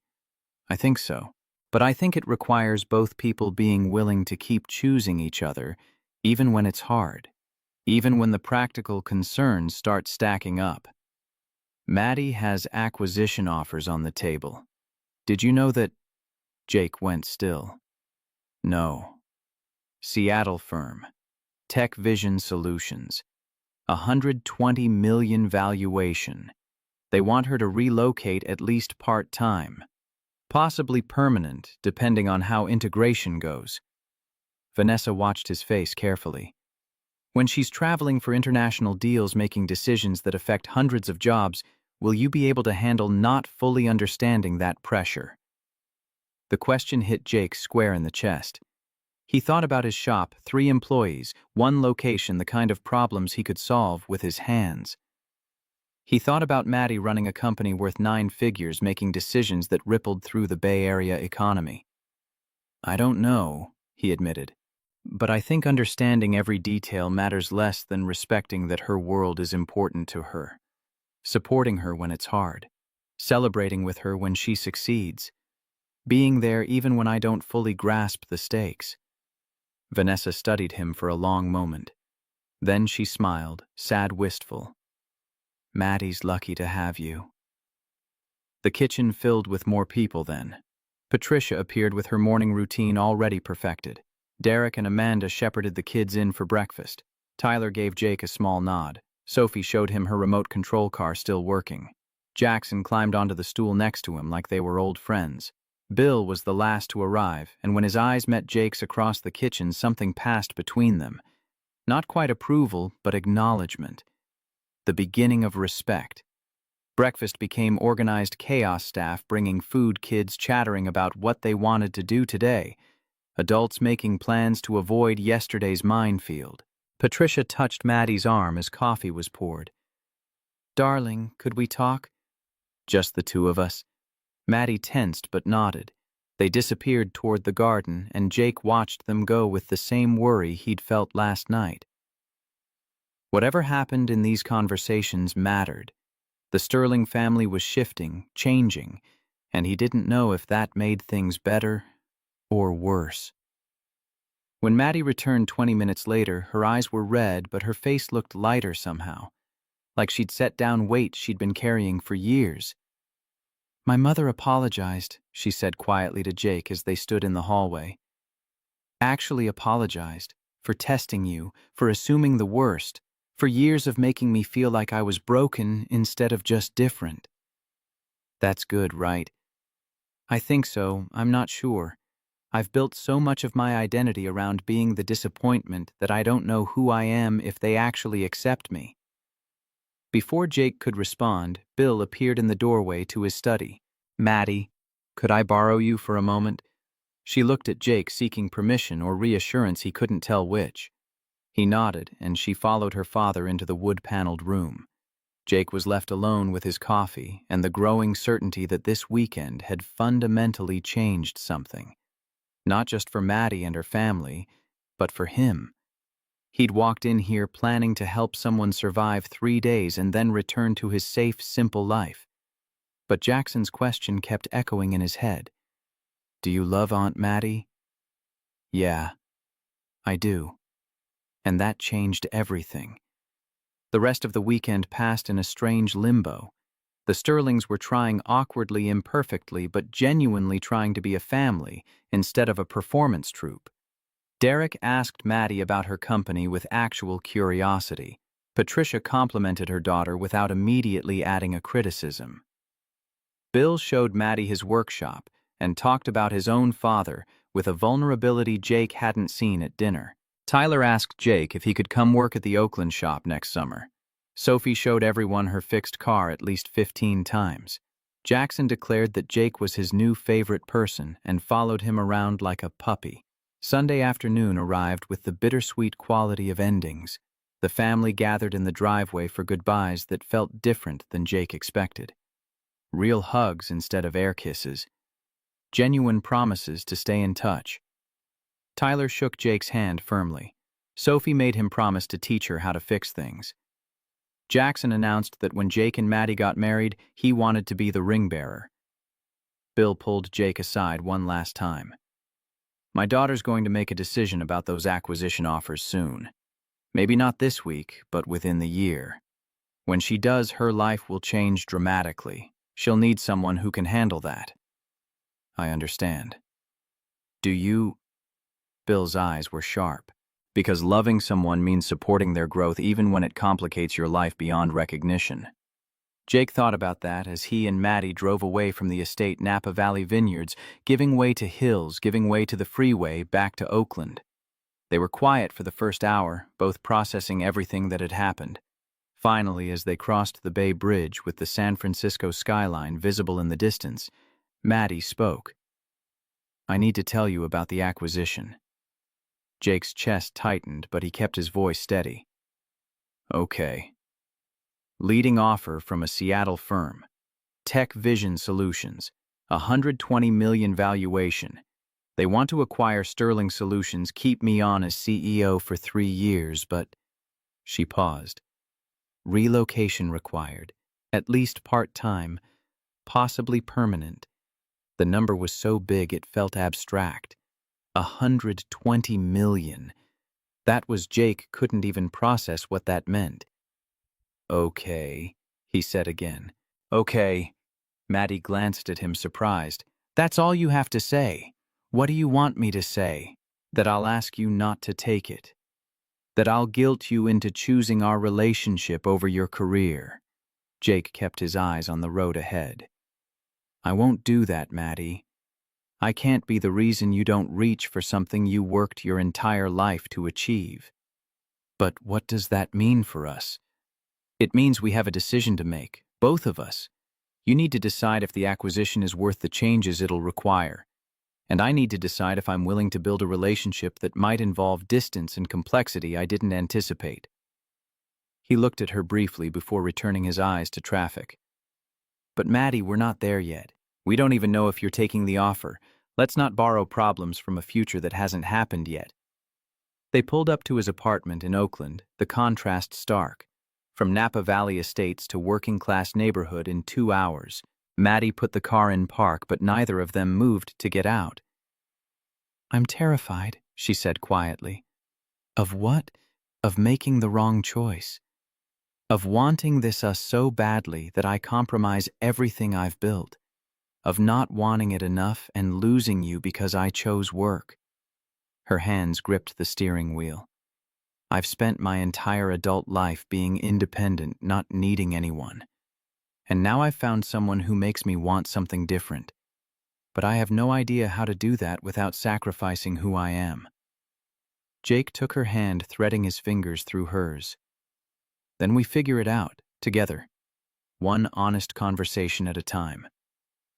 But as he climbed the stairs to his apartment and watched her drive away toward San Francisco, Jake felt the weight of what was coming. This weekend had been contained, controlled. Real life was messier, more complicated, full of practical concerns that love didn't automatically solve. 3 weeks crawled by like months. Jake and Maddie talked every night, sometimes for hours, sometimes just brief check-ins before emergencies pulled one of them away. They saw each other when they could steal time. Maddie showing up at the Oakland shop at 7 in the morning with Pete's coffee. Jake driving to her San Francisco office at 11 at night when she texted that she was overwhelmed. They had their first real fight in week 2. Jake had scheduled a fishing trip to Lake Tahoe planned for months with Tony and Marcus. The same weekend, Maddie had a client crisis that required all hands on deck. She called Friday morning voice frantic, asking if he could cancel. I can't just bail on them, Jake said, already feeling guilt creep in. So you're choosing a fishing trip over me? That's not fair. This was planned before we even met. And this client represents 15% of my revenue.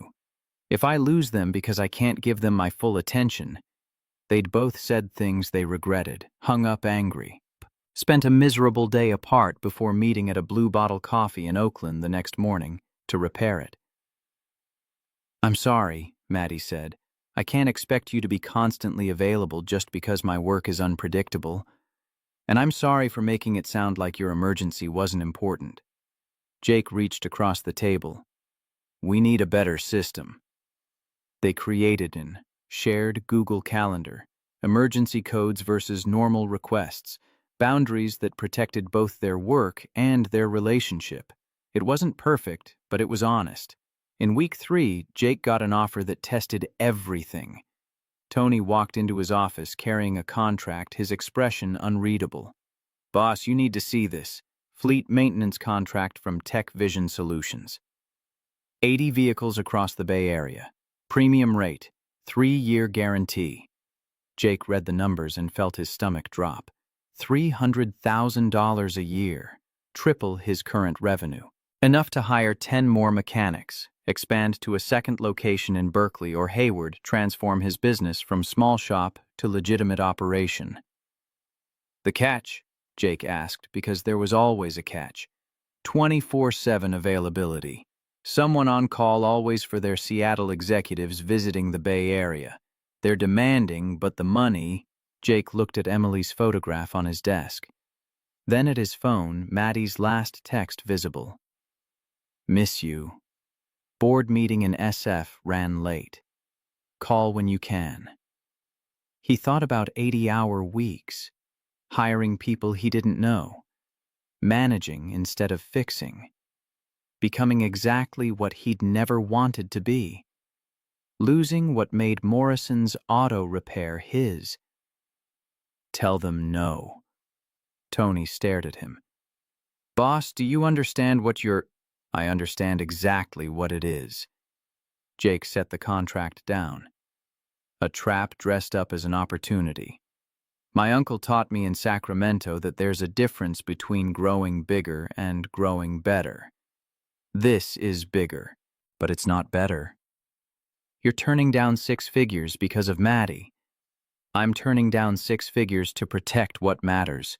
I spent 6 years building walls so high nothing could hurt me.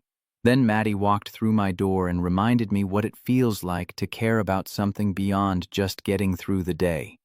Jake looked at Emily's photo again, feeling like he was finally honoring her memory instead of hiding from it.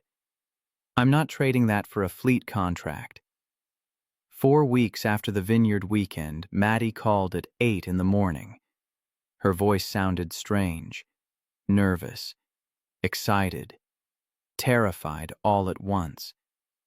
I need to see you. Can I come by the shop? An hour later, she walked through the door carrying 2 coffees from Phil's. Jake was under a Ford Explorer, but he rolled out immediately, wiping his hands on a rag that was beyond saving. What's wrong? Nothing's wrong. She was pacing, unable to stand still. I told the Seattle firm, no. Jake went very still. What? I turned down the acquisition. All of them, actually.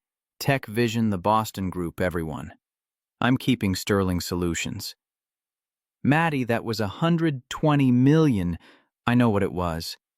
She stopped pacing, faced him directly. And I know what everyone will think. That I'm crazy. That I threw away the opportunity of a lifetime. That I let fear or you make my decision for me. Did I? No. She took his hands, and Jake felt how badly hers were shaking. I turned it down for me, because I finally figured out what success actually means to me. I built Sterling Solutions to prove I didn't need my family's empire. The acquisition offers proved that. I won. But accepting them would have been about proving something else, that I could play in the big leagues, become what my father wanted. Her voice was shaking now, but she kept going. I don't want to spend the next 5 years building someone else's vision. I don't want to relocate to Seattle or travel 3 weeks out of 4. I want to keep running my company on my terms, helping Bay Area clients, employing people I actually know. And I want to build a life that has space for you in it, Jake. Not as an afterthought, but as a priority.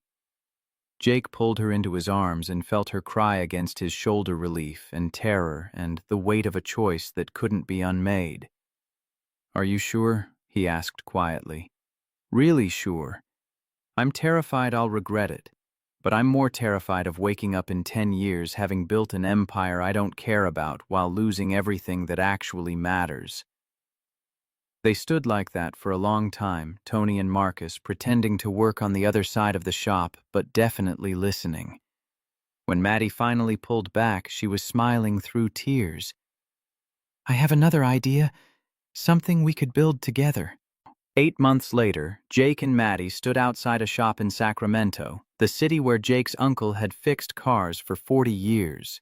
The building was modest, the neighborhood working class, the sign above the door reading Garcia Auto Repair, a Morrison Foundation shop. Maria Garcia stood beside them, 42 years old, former Marine Mexican-American woman who'd been 2 weeks from closing her shop when the foundation found her. Her rates were too low to stay in business, but she couldn't raise them knowing her customers couldn't afford it. The Morrison Foundation had given her a way to survive while staying who she was. The grand opening was small.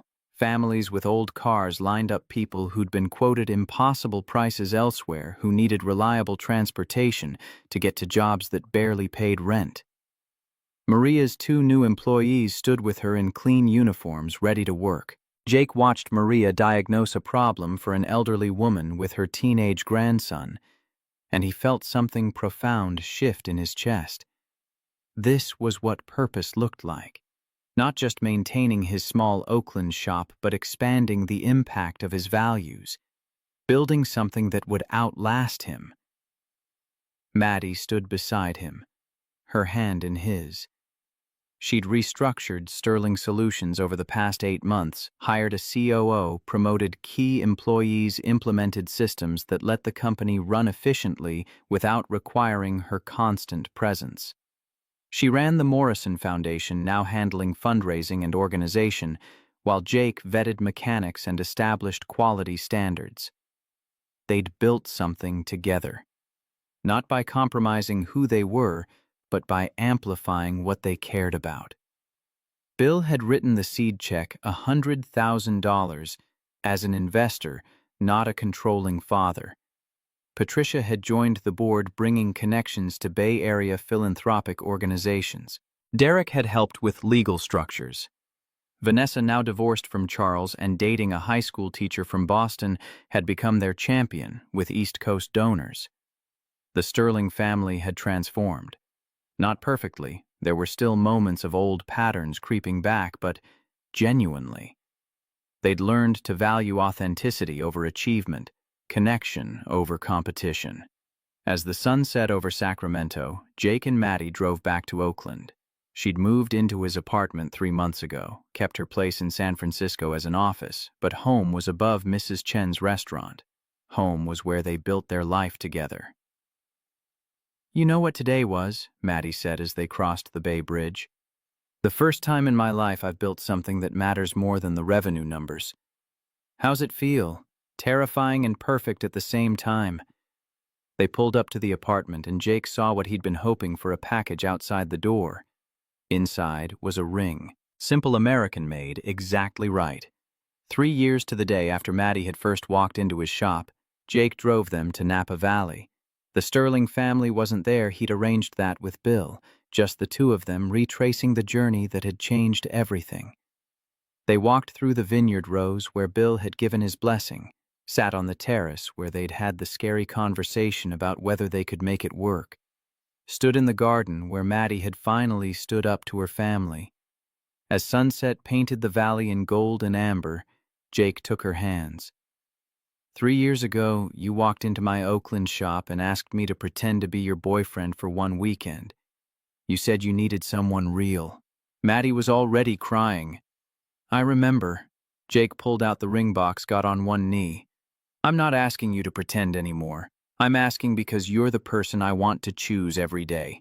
Because you taught me that caring about someone is worth the risk. Because building a life with you messy and complicated and beautifully imperfect is the best thing I've ever done. Madeline Sterling, will you marry me? Yes. God, yes. 6 months later, they married in Napa Valley. The ceremony was outdoors, vineyard backdrop, string lights, sunset timing perfect. The guest list mixed family and formal wear with mechanics in suits they'd clearly rented for the occasion. Maria Garcia and her team from the Sacramento shop sat in the third row. Tyler, Sophie, and Jackson served as junior groomsmen and flower girl. Vanessa stood as maid of honor with her new boyfriend David, the high school English teacher, who loved her for herself instead of her pedigree. Tony, Marcus, and Jenny from Jake's Oakland shop sat in the front row wearing expressions of fierce pride. The vows were personal, honest. Maddie, I promise to keep choosing you. Every single day, even when it's hard. Especially when it's hard. I promise to be your wrecking ball when your walls go up and your safe place when they come down. I promise to build a life with you that's measured not by what we accumulate, but by who we help and how we love. Jake, I promise to let you in.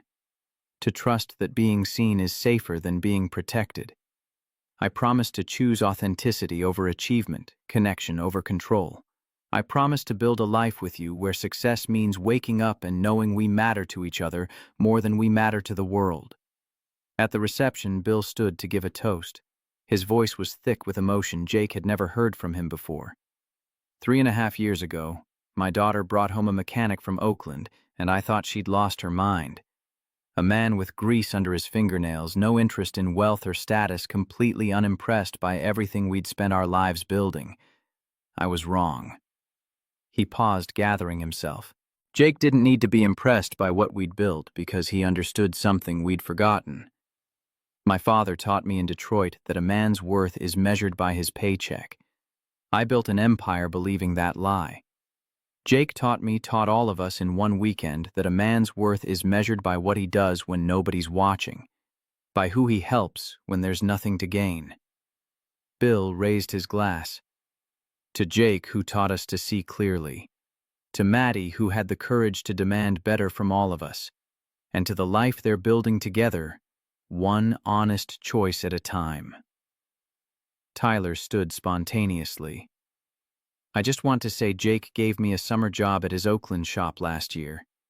And he taught me that working with your hands isn't something to be embarrassed about. It's something to be proud of. So, thanks, Jake, for showing me what real work looks like. The foundation mechanics from Sacramento, Los Angeles, Portland gathered around Jake afterward. Because of you, we're helping people across California. That matters. 10 years later, Jake and Maddie returned to the Napa estate with their daughter Emma, 7 years old, with dark, curly hair and her father's eyes. They walked through the vineyard where their story had unfolded, Emma skipping between them. Grandpa Bill says you're a hero, Daddy. Jake caught up to her. I'm not a hero, sweetheart. I just show up and do what needs doing. Grandma Patricia says that's what heroes do. They show up. The Morrison Foundation now supported 23 shops across 5 western states, California, Oregon, Washington, Arizona, Nevada. Thousands of families helped. Hundreds of mechanics mentored. Jake still ran his original Oakland shop now with 5 employees. Half his time went to fixing cars, half to mentoring shop owners across the region. Sterling Solutions thrived under Maddie's balanced leadership. She'd built exactly what she wanted. Successful company on her terms, meaningful foundation, work life that had space for family. The Sterling family gathered on the terrace, the same location where Jake had first faced their hostile judgment. But the atmosphere was completely different now. Bill and Patricia held hands, genuinely affectionate. Derek and Amanda had renewed their vows after marriage counseling. Tyler was home from UCLA grad school, still working summers at Jake's shop. Sophie was studying social work at Berkeley, inspired by the foundation. Jackson, 18 now, was applying to Jake's mentorship program because he wanted to be a mechanic. Vanessa sat with David and their 2 kids, genuinely happy in a life built on authenticity instead of aristocratic performance. After dinner, Emma tugged Jake and Maddie's hands. "Tell me the story again. How you met." They'd told it dozens of times, but it never got old. They sat with her on the terrace overlooking the vineyard. "A long time ago," Maddie began, "Mommy needed help. She was scared her family wouldn't understand her. So she walked into a shop in Oakland and asked a stranger for help. And Daddy said yes," Emma finished. "That's right. Not because I had to, not because there was anything in it for me, but because someone needed help, and showing up for people who need help is what matters most." Emma looked serious, processing. "Is that why you and Mommy help people with their cars through the foundation?" "That's exactly why. Because everyone deserves help. And the greatest wealth in the world isn't money or success or anything Grandpa Bill used to think mattered." "What is it?" Jake and Maddie answered together. "Showing up when you have nothing to gain." Emma considered this.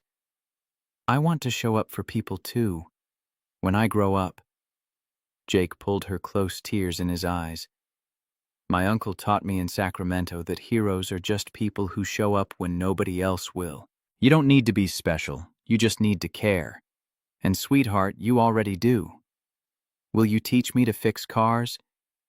"I'd be honored." Later, after Emma was asleep in the guest room, Jake and Maddie stood at the vineyard overlook the same spot where he'd proposed. The California sky was full of stars, the valley bathed in moonlight. "You know what I realized today?" Maddie said. "The greatest wealth in the world has nothing to do with money." "No," Jake agreed. "It's showing up when you have nothing to gain. It's choosing people over profit. It's building a life that matters." They stood in silence for a moment. Then Maddie smiled. "Emma asked me earlier if we could help more people tomorrow." "What did you tell her?" "That we could, that we would, even when it's hard. Especially when it's hard." Jake thought about the journey that had brought them here. A desperate woman walking into his shop 3 years ago. A weekend of family confrontation. Months of figuring out how to build something real across fundamental differences. Years of choosing each other consistently. Honestly, building a foundation that was helping thousands of people across the American West. He thought about Emily's photograph still on his desk in Oakland. About his uncle's Leatherman tool in his pocket. About the values passed down through generations, integrity measured by what you do when nobody's watching. And he thought about Emma, 7 years old and already understanding that showing up matters more than calculating outcomes. That was legacy, not empires or acquisitions or wealth measured in millions, but values passed down, lived out, shared with people who needed them. The Morrison Foundation would outlast him. The mechanics they'd mentored would teach others. The families they'd helped would remember that someone showed up when they needed it most. And Emma would grow up knowing that the greatest wealth in the world has nothing to do with money. As they walked back to the house hand in hand, Jake felt profound gratitude for the woman who'd walked into his shop asking for help. Who'd needed someone real and found someone willing to be exactly that. Who'd built a life with him that was messy and complicated and beautifully authentic. Sometimes the bravest thing you can do is choose hope over fear, even when fear seems safer, especially when fear seems safer. And in the end, Jake thought as they climbed the stairs to where their daughter slept peacefully, that choice made all the difference. The Sterling estate lights went dark, one by one. In Oakland, Morrison's auto repair would open tomorrow morning at 7 sharp. In Sacramento and Los Angeles and Portland and Phoenix, foundation shops would serve customers who needed affordable help. Across the American West, mechanics who shared Jake's values would show up and do the work that mattered. Not for profit, not for recognition, but because some debts can only be paid with time and attention and giving a damn. And that Jake Morrison had learned from his uncle and taught his daughter and built into a foundation that would outlive them all was the only wealth worth having.